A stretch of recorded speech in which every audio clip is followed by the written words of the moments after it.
Hey everybody, welcome into Fresh Catch Friday. It is the end of the year, and so new releases are fairly anemic right now, but Cass and I have decided to just pull some favorites of ours to just give you, kind of a good roundup of beautiful records that we found through the year that meant something to us. And it's been like a stampede in here since everybody is spending their Christmas cash. Thank you. But there's a couple of things that we're out of that I think Cass and I would have actually crossed over on for our favorites at the end of the year. One case in point being, of course, Parquet Court's Wide Awake. We haven't got any right now, and Beach House 7 I think might have been another one. Might have grabbed it. No, we're just that out. That would have been there for me. Absolutely. So I think we would have crossed over on that, but instead, each of us have 5 beautiful records for you, and this is just something that meant something to us. It doesn't mean that we're by any means authorities on what everyone should own, but we kind of think we are. But anyway, all right. So Cass is going to kick us off and start from. All right, my number. In no particular 5. order. I'd say mine are in a general order, more or less. So. First, I have this new Vane album, Error Zone. Vane are a Boston group. They play mathcore, metalcore, very technical metal stuff, but not like prog metal. It's very abrasive, almost like punk, And this is their debut album, so pretty incredible for a debut album. It's been getting a lot of publicity on some music forums and whatnot. A lot of people are pretty excited about this. A lot of people have said that it's kind of a throwback to the late 90s, a bit of like new metal, like early Slipknot, and like a bit of Deftones in there as well, but combined with some stuff like Dillinger Escape Plan too. Definitely some big Dillinger Escape Plan influence on this. And it's just like I said, super fast, super punky, just mathcore, metalcore stuff. They have a bit of like drum and bass stuff in there too, which is pretty crazy, kind of interesting. Some hip hop beats in there every once in a while, and most of the vocals are pretty aggressive and crazy, but sometimes they do some clean vocals, which is a good change of pace. So check this out. It's pretty incredible, pretty wild album cover, makes me very uncomfortable. And it's $20.95, so check that out. Okay. You want to do back and forth? Yeah. Okay. Yeah. Alrighty then. I'm going with Rolling Blackout Coastal Fever on Sub Pop, and this is Hope Downs. And if you were familiar with this band, they're an Australian band that has up until they're kind of considering this the debut album from them because they previously had out some really great EPs. Yeah. But if you actually let me see. If you really liked Talk Tight and the French Press, you're gonna like this. This is actually, you're gonna be, the full band sound is building on these previous EPs, and you might be surprised at how much they've grown. And for what's considered to be a debut album, this is pretty strong. And they actually are, it's a commentary on how much chaos there is in the world, and how things are just getting weirder and people are kind of coming apart at the seams. So there's a lot of real strong songwriting on this. It's very, very, very cool. We love our Australian bands anyway, yes, and these guys are just so great. So this is kind of an interesting little side note on here, is this, okay, the album title is taken from the name of a vast open-cut mine in the middle of Australia. So that's what Hope Downs is. Anyway, just as a little aside for you. But anyway, this comes with a download code. It's $18.95, which is a great price. It's on our beloved Sub Pop. I think Cass, I always tease him about being a Sacred Bones whore. I think I might be guilty of the same with Sub Pop and Matador. So anyway, guilty. But anyway, so yes, try this one out if you want something new and Australian and great. Okay, I agree. That's also one of my favorites of the year. I didn't include it, but it's definitely up there. And I say they definitely solidified themselves as like an indie rock. Yes. What's the word? Up and comer. Oh yeah. Okay. Definitely. They have a lot more of potential. In them. Yeah. Yeah. Great debut. All right. Let's see. Okay. All right. Next, I have this new Voids album, Virtue. Voids are a newish band. I guess it's not really a supergroup. Basically, Julian Casablancas from the Strokes has moved on to start this new group. I don't know if he's still in the Strokes. I think he is, but honestly, he's probably going to throw in the towel with the Strokes soon, because this stuff is way more compelling than the recent Strokes stuff, in my opinion. And it's really wild. Pretty much one of the most experimental, insane rock records I've heard this whole year. Every song is like a totally different genre. Some of them are just like It's just like punk, there's metal, there's like disco-y stuff, there's like dance stuff, just every genre possible. But it doesn't sound like totally scattered and all over the place. It's kind of held together by Julian's pretty incredible vocals, and he delivers some of the best vocals he's ever done, in my opinion. And it's pretty cool to hear him going like this experimental route, given that Stroke stuff has been so, opposite to that, just kind of becoming kind of the same old stuff. But yeah, he's got this band. I don't know any of the members of the band. I guess they're all just like friends of his from New York, and they're just killing it right now. Honestly, I've seen them a couple times. They put on a very, very great show. Their guitarist Beardo is incredible, quite a showman, and so is Julian, of course. So if you haven't heard this Voids album, check it out. It is truly, truly incredible, and yeah, I'm digging it. How much is that? Oh yeah, absolutely. I agree with you on this one. Very, very good choice. Awesome album cover Price? too. It is $25.95. Okay, very nice choice, Cass.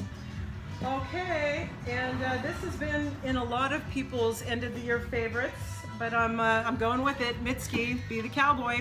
Now, Mitski, if her star continues to rise at the trajectory that it has for the past couple of years, she's really going to solidify herself as an indie icon. If she keeps going in this direction. She's already released these two outstanding albums back to back. You had 2016's Puberty, and this is 2018's Be the Cowboy. So on this record, she really challenges herself musically and lyrically, and she's drawing from a character that she describes as a very icy, controlled woman who is starting to unravel, which I just love that description. Anyway, this comes with a digital download. It's $18.95. Excellent record, and yeah, get your Mitski on. You agree? Yeah, she's been blowing up this year. I know, that's why I say her trajectory is really going. I hope she continues to ride that, because I think she's got a lot more in her. Yeah, definitely. Beautiful voice. Have you heard that XMU sessions where she's just like singing a cappella?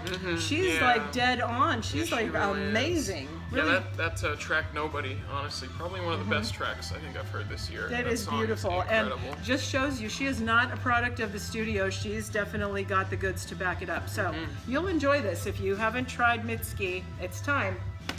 Yes. All right. Let's see what next. Okay. This new Melody's Echo Chamber album, Bon Voyage. Melody Proquet or Prochet is a French singer. She's been making music for not too long, or under this name for about like 6 or 7 years. And her debut self-titled album was made with Kevin Parker from Tame Impala, so she kind of got a bit of attention for that. Of course, Kevin played like the drums and the bass on that. Basically a collaborative album with the two of them.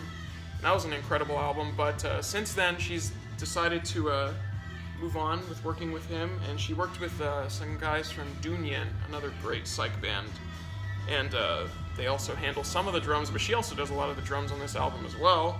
She's a very talented multi-instrumentalist, and this album is basically just a psychedelic just odyssey of songs, like so many different great ideas in here, a few elements of like hip-hop beats in there, some like lounge sort of pop stuff, but mostly the overarching sound is psychedelic rock, stuff like that. And she had this album planned to release for like quite some time, a few years ago, but then she hurt herself pretty badly falling down some stairs, I believe. She was in the hospital for like a year. She was really hurt, so she had to push back the album, and she had a tour lined up she had to push that forward too. So wow. All the fans were eagerly waiting, hoping she was all right, and finally it came out, and it is excellent. It was worth the wait. It's only 7 tracks, but each track is incredible in its own way. If you love psychedelic music, great vocals, great guitar work, great drumming, and I think it's the 5th track has pretty much what I consider the best drum performance of 2018. So check that out. High praise. Yeah, it's like me and my friends listen to it and we're just like blown away. So check this out. And also Melody just had a baby too a few months ago, so congratulations. How much is that? This is $24.95, I Didn't you get that for Christmas? I did get this for Christmas from my father, so shout out to my dad. He knows what I want. It's got a great cover too. Yes, it does. Really beautiful. Very nice. Okay. Please check that out. All right, so far I'm not shunning any of your picks. I think you're on point there. Okay, my next one up for you is this beautiful Prince piano and microphone 1983. Yeah. And this is on NPG Records, and this is a previous previously unreleased home studio recordings from Prince's Kiowa Trail home studio in Chanhassen, Minnesota? Right, Minnesota. That's right. Sure. Okay, and anyway, this is a 9-track, 35-minute album, and it's, it's got these very private, very personal sounding. I mean, you feel like you're in the room with him. It's just such a beautiful recording, and it's got some great things on it, like, he's worked through songs like that, 17 Days in Purple Rain, neither of which would be released until a year later. So this is in the very early stages of that. He's did a cover of Joni Mitchell's A Case of You. There's Strange Relationship, which also wasn't released until 1987 on the Sign of the Times record. And let's see, International Lover. The album also includes a rare recording of the spiritual Mary Don't You Weep, which is featured in Spike Lee's Black Klansman. So for the fans of Prince's spontaneous live medleys, these first 7 tracks, they just really give you exactly what you want. But it is so nice and personal. You really do feel like it's just kind of you sitting there with him, and you do hear all the little pickup in the room of, like his foot keeping time, or like a little cough here and there or something like that. But I just love this. I think it's a really beautiful recording, and this one is $20.95. Yeah, it was a beautiful album. As far as posthumous releases go this year, there's been some pretty shameful ones, and I think that was definitely one of the best I've ever seen of a post-death release. Yeah, it just makes you really miss Prince even more. Yeah, it actually adds to his legacy instead of like a money-grabbing scheme by record labels. Yeah, I mean, that's it's how like posthumous records go.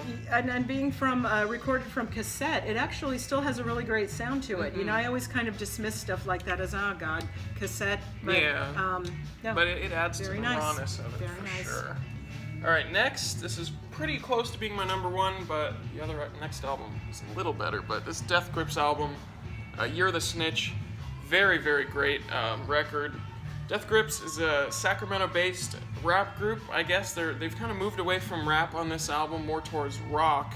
I'd say rap rock or whatever, and mostly aided by Zach Hill's drumming. I mean, he's always been the drummer, but he's definitely taken the forefront on this album with some incredible beats and just like I said, a total fusion of rock, rap, metal, industrial rock, and stuff like that, and electronic music, of course. And this is like, I think their 8th album or something, and of course their early albums are considered classics in a lot of circles, but this one is honestly one of my favorites of theirs, I'd say. Probably, if not my absolute favorite, just because it's so experimental, so crazy, and just some of the ideas they come up with on here are just truly insane. Just the genre mixing on here, particularly the song Black Paint, just one of the best songs I've ever heard, ever in my life. It's incredible. And I saw Death Grips a few months ago at this festival called Desert Days, and they had this huge screen behind them that just had white light. So when you're seeing them at night, you could only see their shadows because the light was so bright, so you just saw black figures just performing. It was pretty incredible, I gotta say, and I don't think I'll ever forget that. And give this a listen. I can't really describe how it sounds very well. It's pretty difficult to describe. It's very unsettling, just like the album cover. So just give it a listen if you're into just bold, experimental music in general. If you want to hear something new, check this out. And if you like Death Grips and you haven't given it a chance yet, please listen to it. It's pretty incredible. It's $20.95, also on clear vinyl. We have a couple left. Okay. For those of you playing along at home, I think we're in 4 shots now. I think we've had the experimental come up 4 times now. So everybody should be... All my albums really experimental, actually. Yeah, well, there we go, 5. So now we're 5 shots in. If you're playing at home, keep an eye on this. Oh, my God. Okay. Oops. Sorry. My next one up. Kurt Vile, Bottle It In. Excellent. I know it. I love him so much. This is Kurt's 7th solo album, and it's actually his first record in 3 years. It's very electric and beautiful, and it was recorded at various studios around the country, kind of like in between times. Like at the end of a tour, he was, do a little, or he takes a lot of family road trips, and he does it like in increments like that. I think that's why it's taken so long for him to get something new out to us. This is a double, and I always like to say that I love the vinyl so much, but I really love listening to Kurt in the car. It's like I just really perfect. it is Yeah. perfect for that. But Road anyway, trips or something. and doesn't it sort of unfold almost like a little map of like different things that he's doing? He's kind of great this way. Every song, whether it's like one of the catchy pop ones or the sprawling guitar epics, it all like is.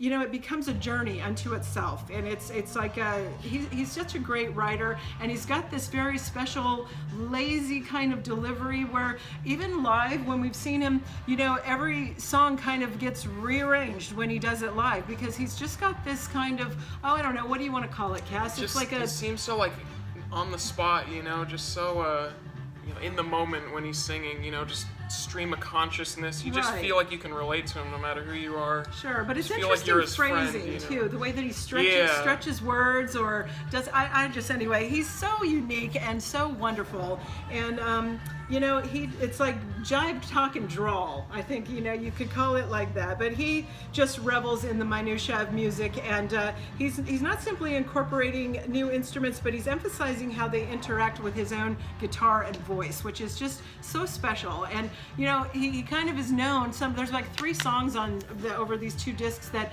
are over 10 minutes long. That's just his way, and we love him for it. But anyway, this is on limited edition double blue vinyl while it lasts. It's $27.95, and it is superb. Yep. Shout out to that song Bass Ackwards. I've listened to that probably 100 times this year, and it is definitely one of the best tracks he's ever written.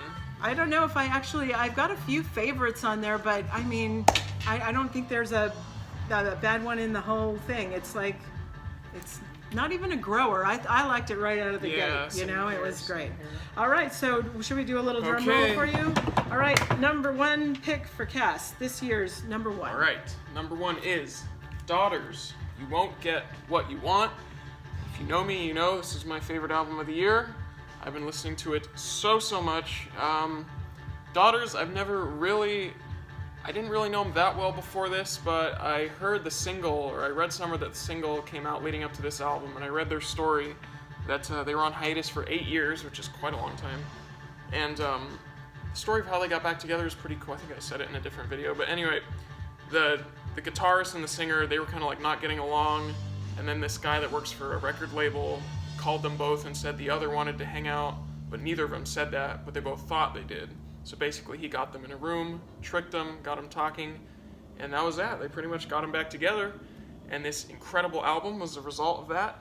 And basically, the Daughters started off as sort of like a mathcore, metalcore sort of band like that Vane album I talked about earlier, but on this album they've changed quite a bit and incorporated elements of post-punk, industrial, no wave, just very dark, all the darkest genres you could think of, all just combined in this very, very gloomy, depressing, apocalyptic record. It is definitely apocalyptic. Some of the lyrics are just so depressing. I mean, not even like depressing from a human, like, you know, perspective, but just like the idea of like the world ending and stuff like that. And it really like invokes that feeling through the music as well. It's really something else. And I think, since we're on the topic, I don't know if you know what your favorite live show of the year is, but my favorite live show was seeing them about a month ago in a small little bar called Bottom of the Hill, San Francisco, and it was just incredible. The singer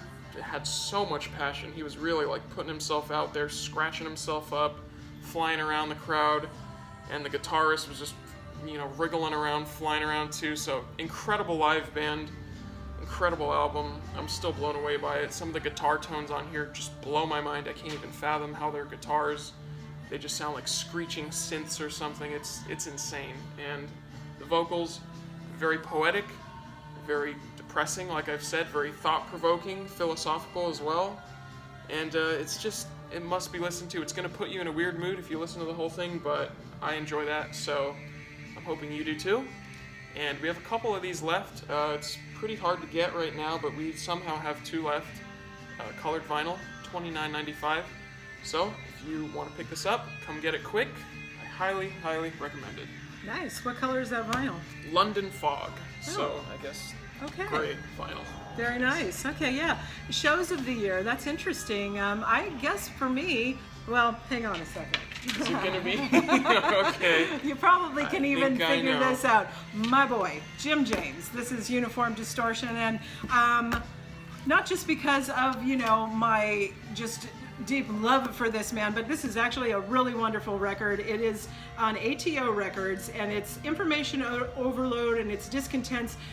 They're so inspiring to him for these heavy guitar sounds.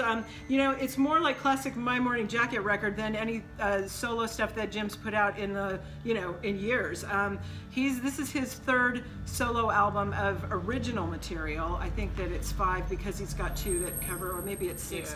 Yeah. But gosh, this is such a good record. It's got a lot of commentary on just like how much we're always in our phones and in our computers and overload, and a lot of it, of course, isn't true. Yeah, if it's on the internet, it must be true, right? But anyway, so he even took like a sabbatical to just go off the grid for a week into Northern California woods and just sit there and think. And I think a lot of this was like spawned from that.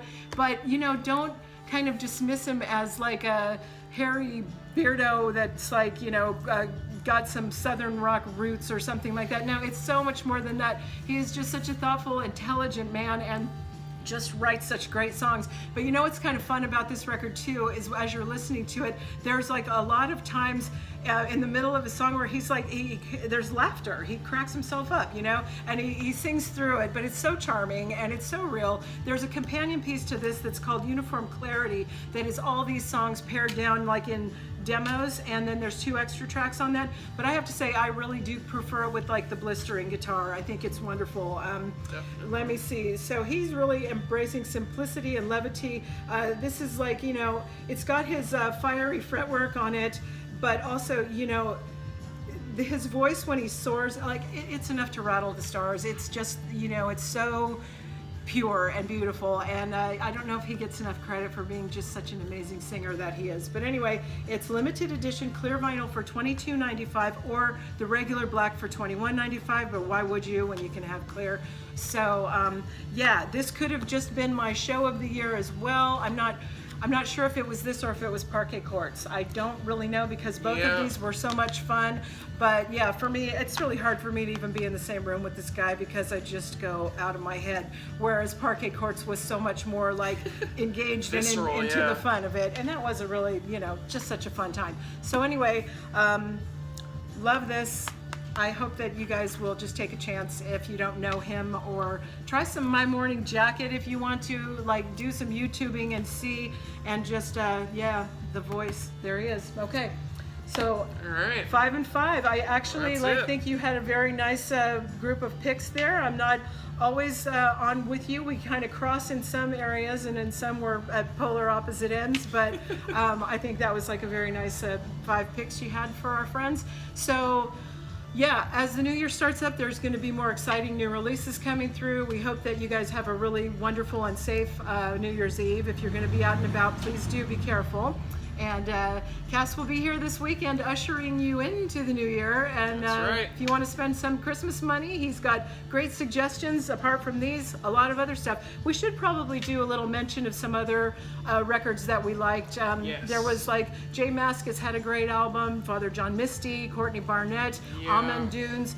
Almond Dunes was great. Yeah. I was a huge fan of the Sons of Kemet album. That probably would have been like my number 2 or something, but it just sold out like a couple days ago. But that was a great one. The Car Seat Headrest album was good, but I don't know if that really counts as like an album from this year since he re-recorded it. But yeah, I think it does. It's reworked, you know. Yeah, so, but we didn't have that either. If we had that, I would have put that in my top 5 as well. That was an incredible album. I think we have the original recording in the store right now. But like I said, it's been like a stampede in here. You wouldn't believe how much there's been a lot of foot traffic. So we are a little bit depleted, but you know, it's all coming back. But no, there was a lot of great stuff out this year, and it's hard to pick just 5. It was, yeah. Oh, also, George Clanton is like a producer, musician, put out an album this year, one of my favorite albums. I actually got him to sign a record and a poster for my girlfriend for Christmas, so thank you to him. That was very cool of him to do. That's so great. And the power of Instagram, he just DM'd him and he just responded. It's just modern day Fabulous. Technology. Fabulous. Jim James, you can respond to me like at any time. I would love that. A lot of messages pending to him. He's going to be sick of listening to it. Anyway, yeah, you just said something. Oh, yeah, Kamasi Washington had a great album out this year, too. Mm-hmm. Oh, also Ice Age, too. I couldn't find the album, but that was another one of my favorite shows this year. I saw them in a little like Mexican restaurant in Santa Cruz. Ooh, nice. Don Quixote's. Oh, okay. Don Quixote's is no more. It's changed hands. It's something Yeah, else. now it's something else. Yeah, I forget. I haven't been to the new one yet. So. Pretty cool. So. Yeah. That was a great album. Okay, and then it seemed like something else just crossed my mind, but never mind. Just come in and browse. It's fun. And so, okay, this weekend, 12 to 4, there is always your option tonight of going to Juice and Java with our good Tommy Pieper, our own Tommy Pieper. And I went last week. It was fun. We had a good time with him because it was kind of their Christmas party, and it was like a lot of good people there. So that's cool. That's always happening from like 7 till whenever he wants. So if you're at a loose end on a Friday night, it's a good choice. Other than that, yeah, business as usual, and we'll see you guys next week with hopefully some good new releases. And thank you for all being so here. much. Yeah. All those fans that have watched all the videos all the way through, we really appreciate it. And you've been here since the beginning. We've been doing it for like, what, 8 months now or something? I think right? longer than that. We Almost might have. a year. Yeah, So I think so. thank you for sticking with us. Yeah, thanks, guys.